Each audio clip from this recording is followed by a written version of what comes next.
So cold weather and winter camping can be a lot of fun if you have the right gear. Welcome back to the channel, guys. My name's Casey. This is my 2020 Jeep Wrangler. Today we're going to be talking about off-roading and camping in the winter months. Now, if you're new to the channel, I live in Western Canada, and last year we went out off-roading and camping all winter long. Through cold, wet, and snowy conditions, we went out no matter what. And I learned a ton about what gear I need and want to make that comfortable as well as tolerable. I know we're going to be getting comments about, oh, you know, you got all this fancy stuff, you don't need that to go camping. I know there's going to be comments in this video about the over-glamping stuff that I'm showing you guys. Listen, I wanted to make this video to encourage more people to get out and explore and see stuff in the winter, when it's raining, when it's snowing. It doesn't mean you can't go off-roading and can't go camping. I see so few people out on the trail in the winter, it's crazy. You get some of these places that are super close to you, normally crazy busy all summer long, empty. Nobody is out during the winter. And if you can prepare properly and be comfortable in the cold, the rain, and the snow, you are going to have a great time, and you're going to experience some of the outdoors that you can't during any other time of the year. And so if making this video, showing you guys some fancy stuff, helps encourage some of you guys to get out there and do some off-roading and camping in the winter, that's great. If some of you guys are hardcore, great. But I'll tell you, from my perspective, I never really did any camping prior to a year and a half ago, and I've done more camping in the last year and a half than I've just ever thought I would do in my life. And I learned a lot, and a lot of it is about being comfortable and enjoying the trip. If you don't enjoy the trip, it's no fun. You don't want to keep going. And there's no way I could go out every few weeks all winter long and be miserable. So up to you what gear you want to bring. But what I'm trying to do is show all of you guys what else you can do to make winter camping in less ideal conditions awesome. So there you go. Hardcore camper guys. Just whatever. Leave a comment.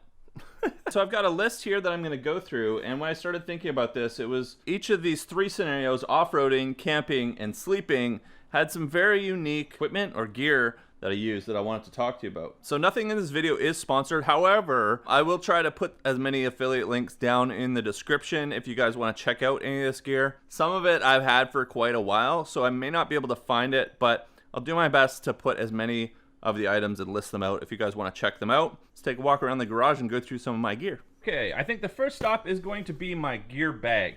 Now, this is a bag I picked up fairly recently, made by a company called Timbuktu. This is a semi-water resistant bag, but I really like this because it's about the right size for a 2 or 3 day trip, maybe 4 days. It's got a laptop compartment in the bottom, so if I need to bring my laptop, but I really like the main compartment, which is where I house most of my clothing. And this is what we're going to start on, because whether you're just going off-roading for the day or whether you're going out on an adventure for multiple days, I would bring a lot of the same stuff. Clothing is super important when you're out off-roading in the cooler and winter months. So the first thing I want to start with is your base layer. Now, quite often you'll see me wearing t-shirts all winter long, but I'm usually wearing a thermal layer underneath. And I keep one set in this bag and one set in my dry bag. But these are thermal underwear. It's kind of stretchy. It's made out of rayon, acrylic, and a little bit of spandex, I guess, to give it some stretch. But this is my base layer. When it's getting colder out, I almost always wear both the top and the bottom for this. Keeps the heat in, but it also wicks away the moisture. And when you're off-roading, when you're trudging through the snow, even when it's cold and raining, pulling winch lines, you do end up sweating. And so this is really good for keeping that moisture off your body, which is a huge part of keeping warm. So I don't have to bulk up as my next layer. You guys, if you've watched any of my previous videos, you see me wearing these Columbia pants. So these are a fairly lightweight pair of pants. I wear these all summer long because of how lightweight they are. I really like them because you can wear them in the heat. If I'm trudging through the bushes, I am worried about ticks. So I like to have a full-length pant that's lightweight. But as it gets cooler, I can keep wearing the same pair of pants. All I have to do is put on my thermal layer underneath, and I can still wear these pants as sort of the next step up for keeping warm. You'll generally see me wearing just a regular blended t-shirt, and this is one of our Dirty and Dangerous shirts, available at dirtyanddangerous.com.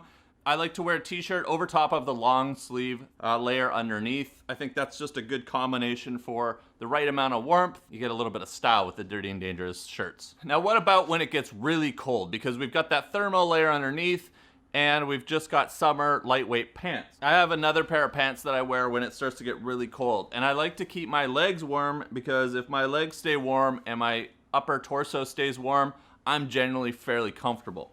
And this is a pair of pants made by a company called Wind River that I picked up. And these are actually thermal lined pants. So there's a fully fleeced layer inside of here. And these are super warm. Now, I'll sometimes wear these without the thermal layer underneath because it gets really warm. And so it's nice to have a pair of pants that you don't have to, wear a thermal long underwear layer. But if it gets really cold, I can put on both that thermal layer and these pair of pants, and that is super warm, especially when we get to camp and I'm not moving around. So both of these pairs of pants are water resistant. Now they're not waterproof, and if it's really, really pouring rain, I will get out my rain gear. But if there's some light rain, or what is more common is the bush and the shrubs and the trees around us that I tend to have to brush against or walk through to go from vehicle to vehicle on the trail, are generally covered in water. If these were regular pants or jeans or something, my legs would always be getting wet. So these do keep some of the water out, but they're not waterproof, they're water resistant, but it does help quite a bit. And so the last piece, and probably the most important and the thing that will wreck your day, is keeping your feet warm. Now I wear, these are some Merrell boots that I've found. These are 3/4 uppers. These are waterproof. They generally keep my feet dry. None of the boots that I've used are perfect when it comes to keeping water out, especially when you're stomping through wet or slushy snow. It just seems to find its way into everything. Even though these are waterproof, they do a really good job. They're warm enough that I can wear them in the winter, and they're also cool enough that I can wear the same boots all summer long. So I do wear these year round. But the real trick is what is inside them, and that is your socks. The socks you choose are, I think, one of the most important items when it comes to off-roading. Now, I'm not very good at matching my socks up, but I refuse to wear anything but merino wool socks when I go out off-roading and camping. Don't wear cotton socks. If your cotton socks get wet, they get cold. The thing with merino wool, and merino wool I think is just more comfortable than regular wool. The thing with this is when these get wet, they still retain heat. Very, very often my feet will get wet from snow coming up and over the edges of the boots. I mean, if you go back and watch some of last winter's wheeling videos, I'm in snow up to and past my knees. It's just inevitable that snow is gonna find its way and seep it into the boot. And if you're wearing cotton socks and not wool socks, your feet are gonna always be cold. So get some good socks. And I mean, you can get these at Costco. They're not crazy expensive, but bring lots of socks. That's probably my best advice. So generally, my rule of thumb is I bring 2 pairs of socks per day that I'm out. The last thing we need is a warm hat. Now, for the off-roading part of the day, I like to wear a regular ball cap because I'm moving around a lot, my head is warm, and I don't wanna get too hot and sweaty. When we get to camp and you're sitting still, this is a game changer. I know it's probably not the most stylish looking hat that you could get. Well, that's debatable. You guys let me know what you think of the style of this. But it is super warm. If it's really cold and windy, you can strap it down. It keeps the back upper part of your neck really warm. And this is just an all-around great hat. And just really quick with regards to footwear, these are rubber boots, or I guess it's only a Canadian term to call them gum boots. But I do bring these in sort of the shoulder seasons when I know there's gonna be a lot of rain and potentially mud. To cap off the off-roading gear, this is my go bag. This is always in my Jeep. This is just a bag made by Rightline, but if you haven't checked them out, they're really cool because they're super waterproof. They've got these really kind of cool sealed zippers, and you can see all the dust on this. It just keeps my gear a little bit cleaner. If water gets in the Jeep or I pull this out, it's not gonna get wet. But in here, I bring the last layer, and lots of people have asked me about the blue coat, the famous blue coat in a lot of the videos in the winter.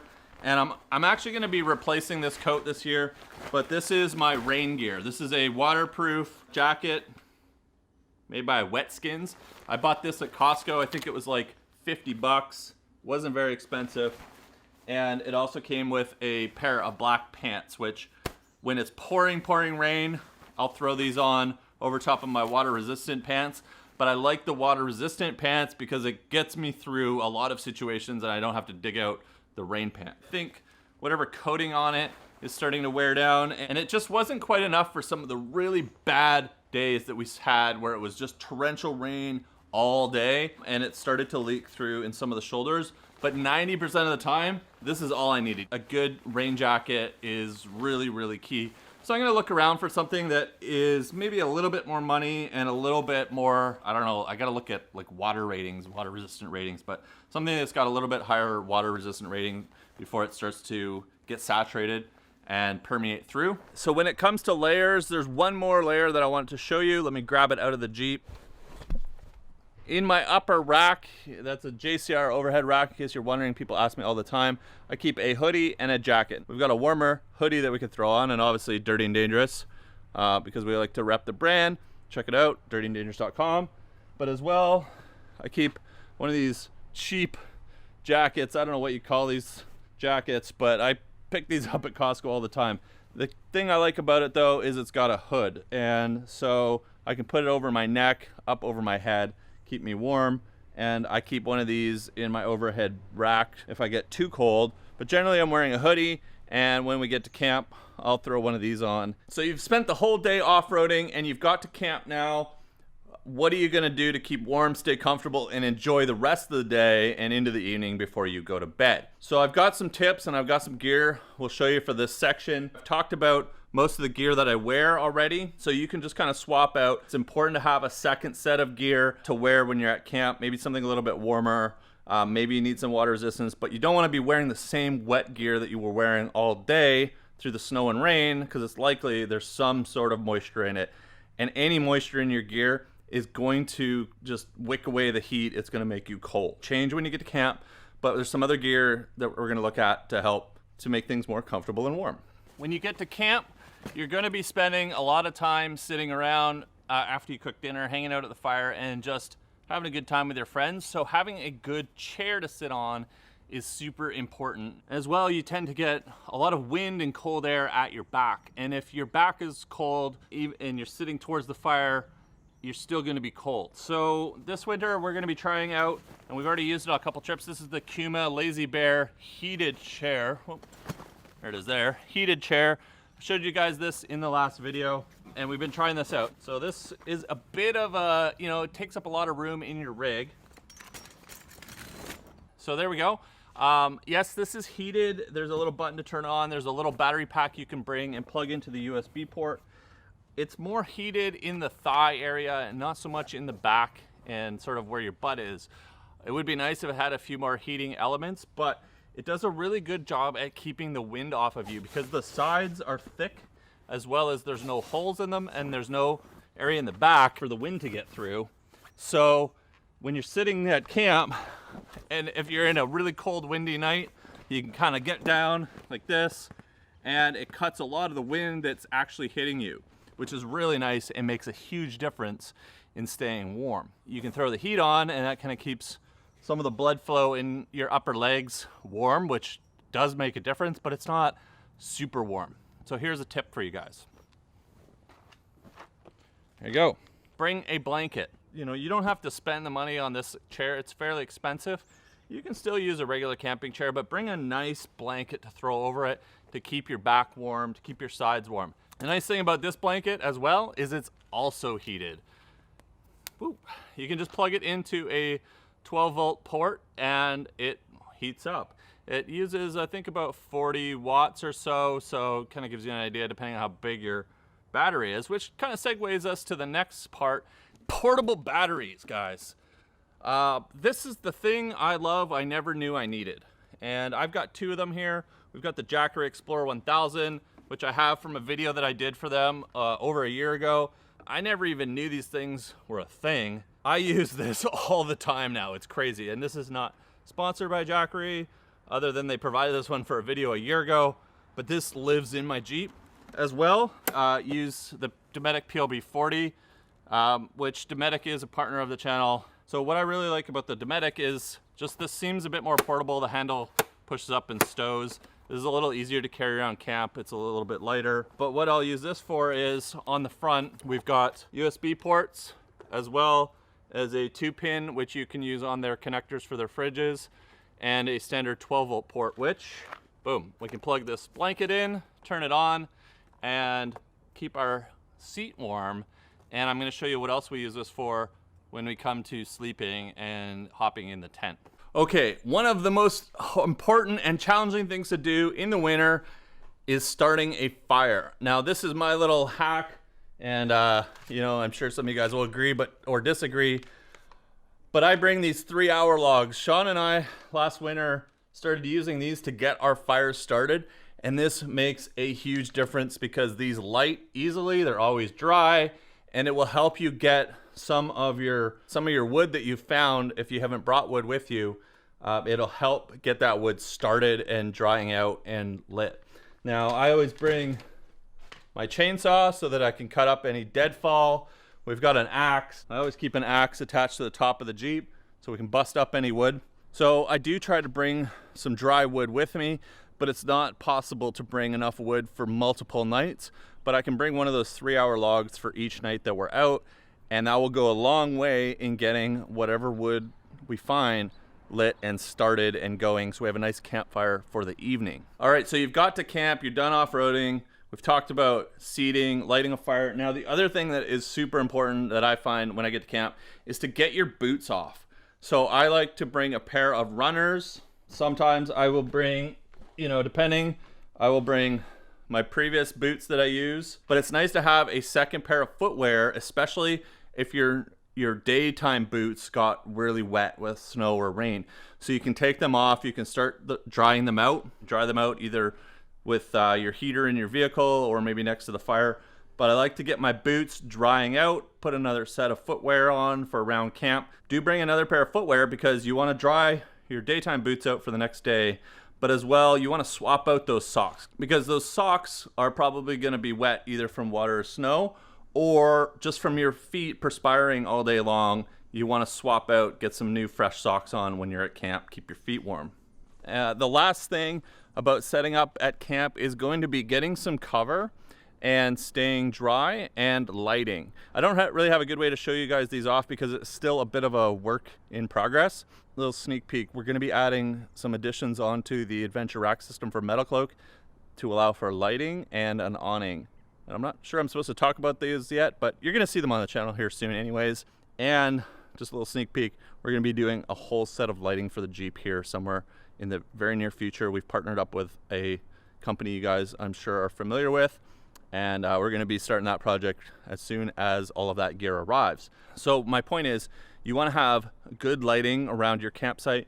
If you've seen in my videos, when my rooftop tent goes up, I have a LED light strip that goes around it. It illuminates the area nicely, but we're going to be adding some really awesome scene lighting so that I can see when I'm cooking, walking around the Jeep, and just generally keeping things safe. Having some lighting around you is really important because during the winter months, you have to remember it gets dark early, and almost all the time we're arriving at camp and it's already dark, or definitely the sun is setting, because up here in British Columbia, it gets dark, you know, around 4 o'clock, even 3 o'clock in the bush where there's less light coming through. For the last part of this video, we're going to talk about sleeping and sleeping arrangements in the cold, the wet, the winter, all the kind of fun stuff that we're out playing with.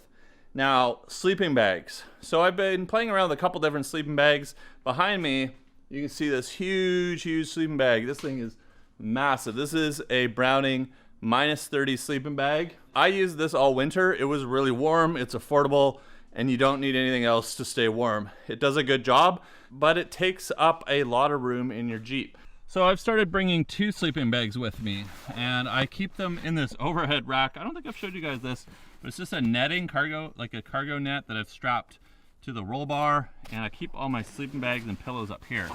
We'll just pull some of this stuff down. We've got the heated sleeping bag here. We'll pull this out in a second. As well, we've got a second sleeping bag and we'll hop in the rooftop tent. I'll show you guys how I set these up and use them. As well, I've got a couple pillows. So I like to bring 2 pillows with me. This keeps everything up out of the way. If something enters the Jeep and is wet or dirty, it's not gonna get my sleeping stuff wet or dirty, which to me is a huge, huge factor. So let's grab these 2 sleeping bags. We're gonna fire them up top and I'll show you guys just what I'm talking about. Now I have set up my rooftop tent. So this is the Free Spirit Recreation Evolution tent.